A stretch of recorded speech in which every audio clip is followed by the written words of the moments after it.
오늘은 제가 사업한 경험에 대해서 과거의 얘기를 하나 해볼까 합니다. 제가 사업을 할 때 잘 된 사업도 있지만 안 된 사업도 있죠. 근데 안 된 사업일 때 제가 굉장히 힘든 때가 있었습니다. 사람이 굉장히 힘들 때 죽고 싶죠. 진짜로. 근데 우리가 말처럼 이렇게 죽고 싶다 하지만 죽는 게 어디 쉬운 일입니까? 근데 제가 이 사업을 하면서 제가 제 의지력에 대해서 한번 고민해 봤습니다.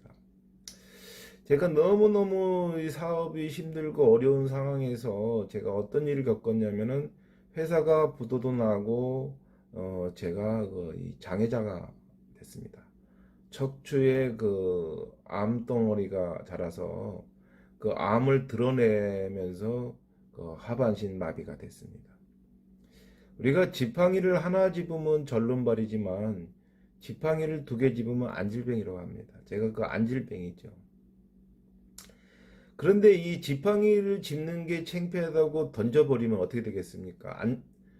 기어다녀야 됩니다. 제가 지팡이 두 개를 짚고 다녀야 사람처럼 걸어 다니는 거지.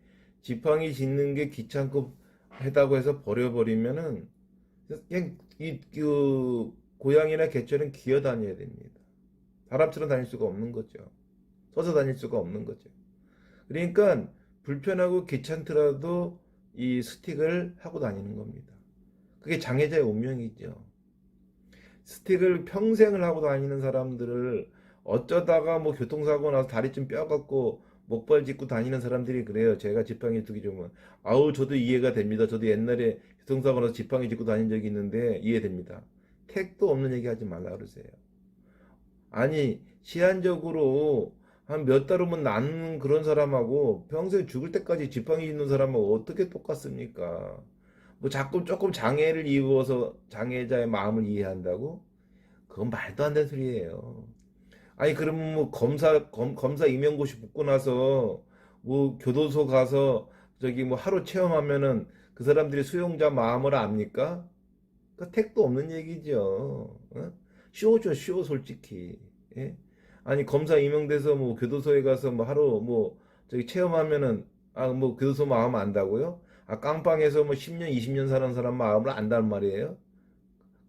그런 마음 말도 안 되는 얘기죠. 근데 그게 하나 뭐 그냥 맛을 본다 치고 이런 거구나라는 거지. 근데 그 사법고시 임용할 때만 보지 뭐 한 10년, 20년 지나면 또 안에 교도소 환경이 달라지는데 그 10년, 20년 전 생각하면 또 됩니까? 그게 현실화가 안 맞는 거죠. 마찬가지로 제가 사업을 하면서 쫄딱 망했는데 몸까지 병신이 된 겁니다. 그러니 얼마나 죽고 싶겠습니까? 살 길이 없죠. 그래서 죽으려고 했습니다. 어? 그런데 이 죽고 싶은 이 상황에서 어떤 생각이 들었냐면요. 어차피 사람 죽잖아요. 응?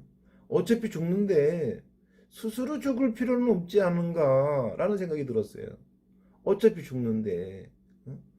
그리고 살아 있으니까 한번 그냥 최선을 다해봐야 되겠다.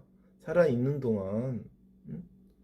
그 피할 수 없으면 즐기라 그랬는데 뭐 즐길 것까지는 없지만 굳이 내가 스스로 목숨을 끊을 필요는 있겠는가라는 생각을 가지게 됐습니다.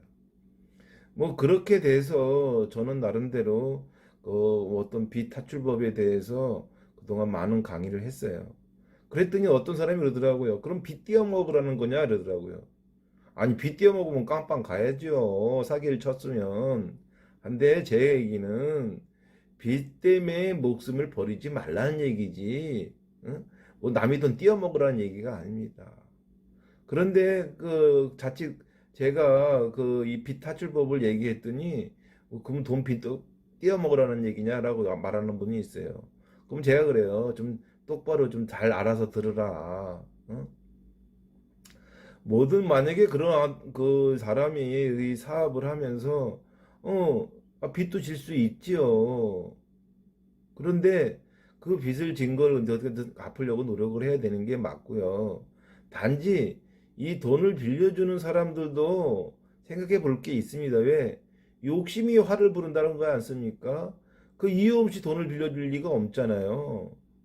고액의 이자에 욕심이 나서 돈을 빌려준다거나 아니면 뭐 담보를 잡고 돈을 빌려주거나 은행에 예치하면은 멀쩡히 살아있을 돈을 자기가 금전적 이익을 더 취하기 위해서 그 리스크가 생긴 거 아니라고 생각 안 합니까? 저는 그렇게 생각을 해요. 왜냐하면 제가 얘기했죠. 사기는요, 욕심이 없는 사람은 절대 사기당하지 않습니다. 욕심이 사기를 부른다고 저는 봅니다. 그렇게 얘기하면은 그래요. 아니, 그 말이 되느냐. 어든지 재테크를 위해서 욕심을 내는 게 당연한데, 왜 그러냐. 제가 말씀드리는 건요, 황당한 욕심을 말하는 거예요. 보편적인 욕심 이상의 욕심을 말하는 겁니다. 예를 들어서 뭐 깡통계좌, 그 주식 깡통계좌 타는 게 뭡니까? 소문만 듣고 뭐 대박 난다는 말만 듣고 주식에 투자하는 거 아닙니까? 저는 그러한 욕심, 또 다단계는 어떻습니까? 뭐 얼마 투자하면 뭐 1억을 투자하면 뭐 월 1,000만 원을 보장한다든가 뭐 이런 거 말이에요. 아, 그게 가능합니까? 그거 믿고 1,000만 원, 1억을 투자해 놓고 1,000만 원 발행해갖고 뭐 1년 후면 1억 들어온다. 그거 믿고 거기 다단계 사업에 돈 투자했다가 사기 당하는 거 아닙니까? 그러면 다단권 사기꾼이 저는 옹호하는 게 아닙니다. 다단권 사기꾼은 무조건 나쁜 친구죠. 다단계로 해서.